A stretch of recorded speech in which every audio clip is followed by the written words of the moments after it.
Hello all, I was recently watching a clip from the leftist outlet Novara Media, you know, the one with Aram Bastani and Ash Sakar. And she was interviewing this guy from Northern Ireland with a plastic bag on his head. I originally thought he might be that one from the band Kneecap, I think they are. The rebel rappers, you know, that are basically pro-everything the system is, like mass immigration and multiculturalism and so on. So edgy.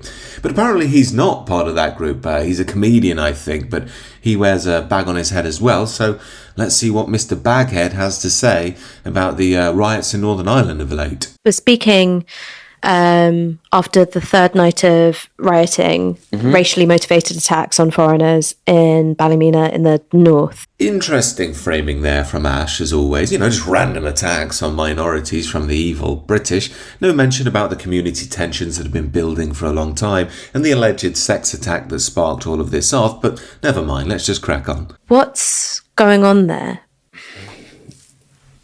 If you put a gun to my head and say, why is this happening? The first thing I'd say is neoliberalism, right? So a system, an economic system has come about where we'd say housing is fully financialized. So housing is no longer about giving people a home. It's become a commodity where you can earn a lot of money. We have in Ireland huge amounts of investment funds and also what we call vulture funds that are coming in and buying up all the houses before people can get them. Okay, look, I think we know where he's going with this. It's the argument we've heard a gazillion times from the left, but they always present it like it's fresh for some reason. It's socio-economic factors. The rich come in, deprive the indigenous community. Then when immigrants move in, they're already angry, and the rich say, oh, blame the immigrants because they're all evil. But to give the devil his due, I've stated many times on this channel I'm not exactly a fan of neoliberalism myself. I do believe it's corroding communities, and I also do believe that it's turning us into a material economic zone and destroying our tradition, culture and our soul. But where I differ from the baghead guy, and again I don't know why he wears the bag on his head, whether it's a comedy thing or because he's a rebel, I guess you'll have to be the judge of that, but it seems to me that ironically he's part of the neoliberal system himself. Like, it's hard to describe what neoliberalism is. Neoliberalism is a way for very wealthy people to steal public money. That's how I see it. You had these things before called public services, where someone pays tax, and then the tax that's being paid funds a public service, okay? And that was very clear. With neoliberalism, now you've got a rich person comes in the middle and says, I've set up a toll booth here. You know, to get an affordable house, you have a family, we'll say, who are getting an affordable house, and they are accessing a house and they're spending a small amount of money. It's affordable. But that house belongs to a landlord, and the landlord is charging market value to the government. So these people might be spending a couple of £100, but then the taxpayer is spending maybe 1,500 quid. And now for some reason that private landlord in the middle is siphoning off public tax money. And this isn't just happening with housing, it's most public services. So what that does is that creates a feeling of confusion and unfairness, right? Yeah, I don't know why Ash seems to be so impressed here. This is sixth former level stuff. He's essentially making some kind of valid points about the housing market while misunderstanding the broader context quite a lot. I mean, for instance, we still have plenty of public services. One of the major issues people have is how much tax they have to pay for terrible public services that pay for people from the third world. So essentially this guy is making a long-winded and sophomoric argument that people are being ripped off by the housing market and the neoliberal system, which is somewhat true. However, then he applies it to that's why we have skirmishes to do with migrants. You know, it's nothing to do with the actual issues of cultural cohesion and one losing their nation. And this is an argument we've heard just time and again from leftists. Russell Brand was making it 15 years ago. And that's very confusing. It creates a feeling of hopelessness, and it creates a feeling that politics don't work anymore, that your vote means nothing, because no matter who's in power, they're still allowing private interests to have more rights than just regular people.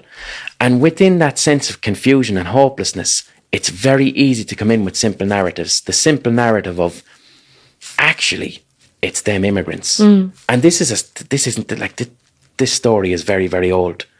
actually it's those immigrants.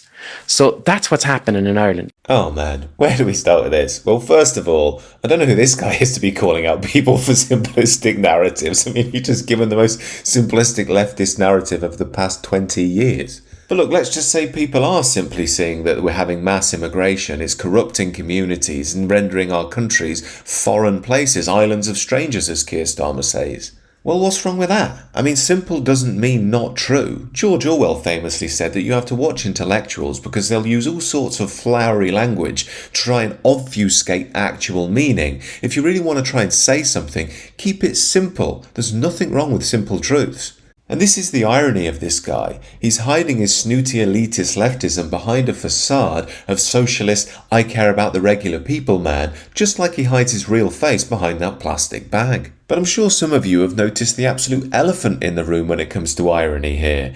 This guy making the argument that we're blaming migrants when it's really the fault of the rich and the powerful is neoliberalism itself. This argument has been hammered by the mainstream for decades now. And plus, who's pushing all these migrants into the Western world anyway? It's the neoliberals. It's our economic overlords who use left-wing ideology and neoliberal economic arguments to do so, despite the actual people voting against immigration time and time again. But every time we do, we just get denied and they double the immigration. But the reason I wanted to make this video was to say surely the left is faltering big time here. I mean, nobody can really take this seriously, right? If you're 18 and you're reading Chomsky and you listen to Rage Against the Machine, killing in the name of da-da-da-da-da-da-da-da-da. Fair enough. It's part of maturation, it's part of growing up, it's how we learn about the world.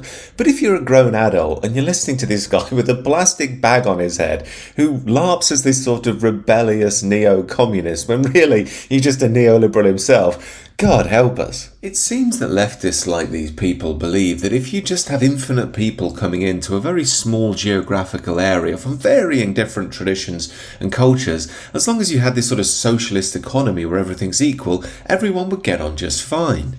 I've also said many times on this channel, this guy represents the sort of leftist useful idiot that money power has used for decades in order to push through the wants and needs of the market. This is why I think the future right has a massive opportunity, because you could be anti the excesses of neoliberalism as well as anti-mass immigration and the corrosion it's causing across the Western world. Remember, the core mythology the neoliberals and the leftists have tried to force on the Western world is that we're all just basically exactly the same, and the only reason we have any issues is because of evil racists. This isn't true at all. People are deeply tribal. They belong to ancient traditions. It's their path to God, their path to their ancestors, their path to the future. There's nothing innately wrong with that in and of itself. In fact, it's a beautiful, sacred thing. I dare say Mr. Laggy Baghead would understand that argument if it was concerning his own nation, Ireland, and its own sacred history, and he would view it as being dispossessed by the British and wishing to keep it alive. And good for him on that front. The only problem is he's aligned his Irish identity with the struggle against colonialism from other, quote, minority peoples from around the world,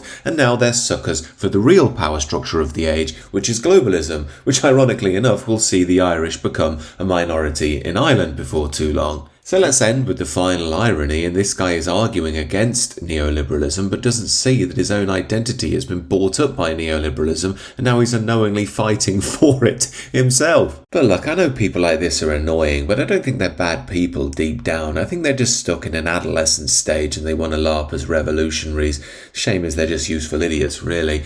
But as I say, I do think there's a massive opportunity for a future Indigenous European right here, a massive one. Do let me know what you think down below. Do consider subscribing to the channel if you're new.